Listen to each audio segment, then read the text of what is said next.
the woman who recognized her child when they lifted up the blankets. He said that he was on site and could hear the screams of the children under the rubble, and slowly over the course of hours as they tried to remove the rubble, the screams died out. Primary school was targeted by multiple US Tomahawk cruise missiles. It's been targeted by Ukrainian drones that had Starlink systems all on them. We are dealing with the same collective West targeting and murdering civilians.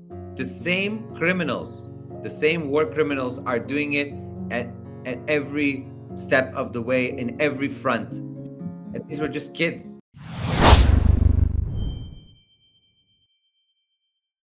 In the past 72 hours, there was a strike, a Ukrainian strike on a university, which is kind of like a teaching school, a pedagogical school, kind of like a technical, professional school for people to become, engineers and teachers and all that.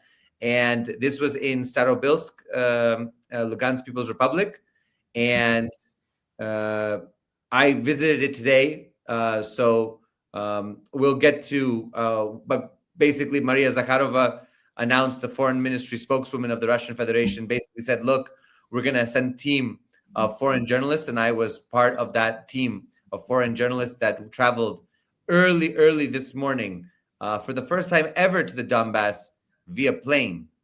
We went by military plane, escorted by Russian fighter jets, which was a tremendous honor for me. I wish not under these circumstances, but I was joined by friends of our show and, dear friends of mine personally, Rick Sanchez and Shay Bose.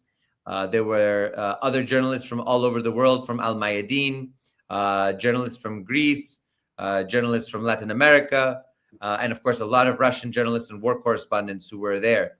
And let's get started. So basically what ended up happening was Ukraine's forces targeted this school, this university, with upwards of a dozen drones and possible missiles. We still don't know exactly what transpired, but it was a tremendous amount of targeted strikes at this school. The school was housing students in the dormitories and in some of the buildings that were sleeping at the time. It was nighttime, and the attacks took the lives of 21 students at this point, and dozens of others who are critically injured.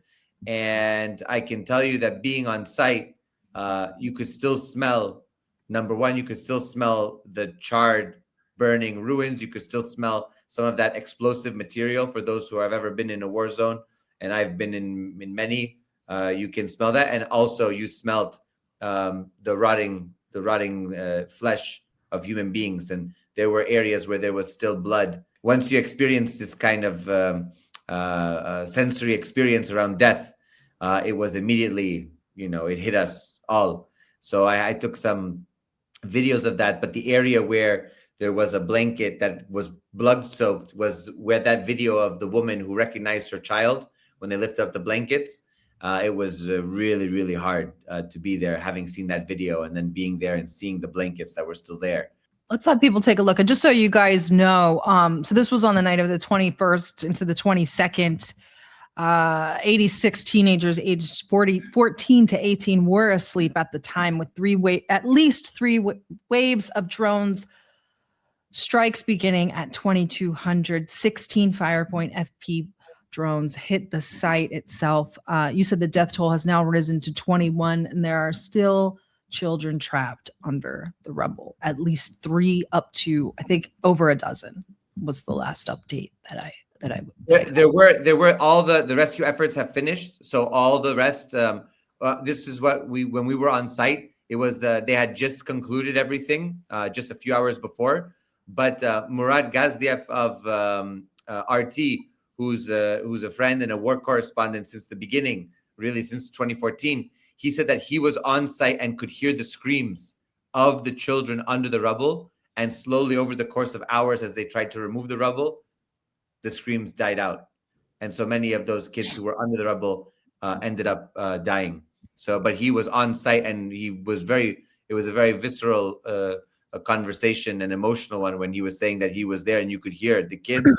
They couldn't get to them in time. Let's take a look here at the destruction edit, and then we'll go through some of these videos and come back.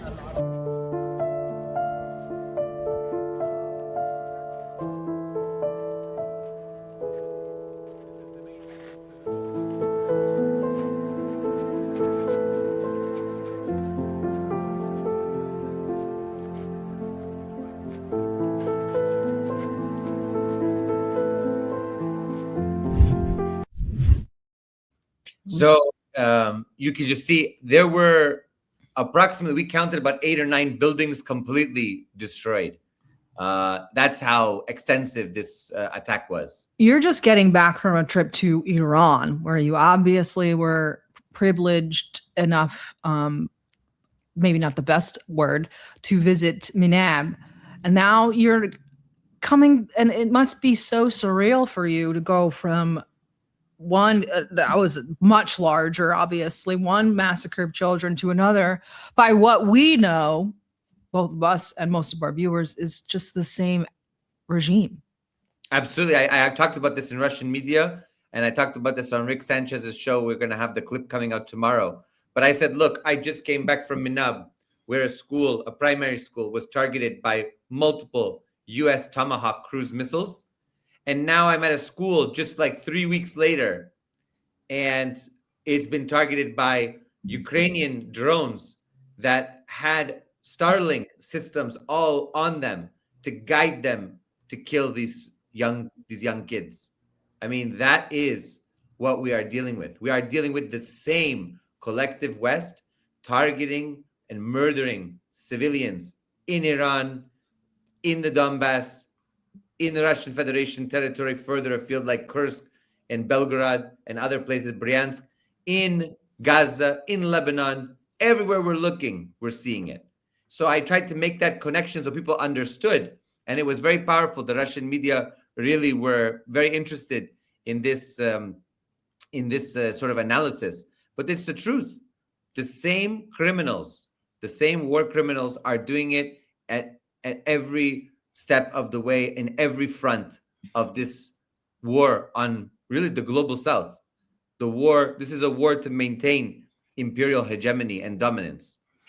It's just so surreal that they happened that close together. And we'll get more into it, the lack of coverage in the West, but that the lack of the parallels out here are just, well, we'll talk about it more, but first I want to take a moment to show the memorial that's already been set up.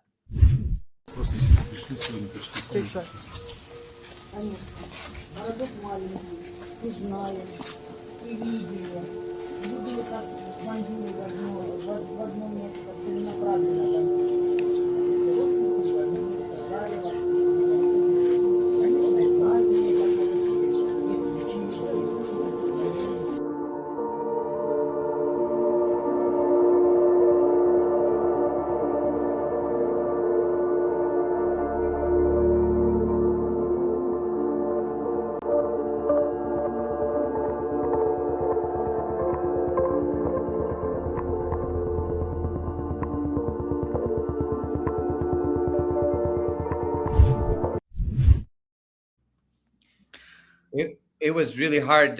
We saw, we have some video clips, but we saw not distant family members and friends and neighbors who came out to speak to us. But it was very hard. There were a lot of tears, a lot of emotions. It's really, I mean, these were just kids.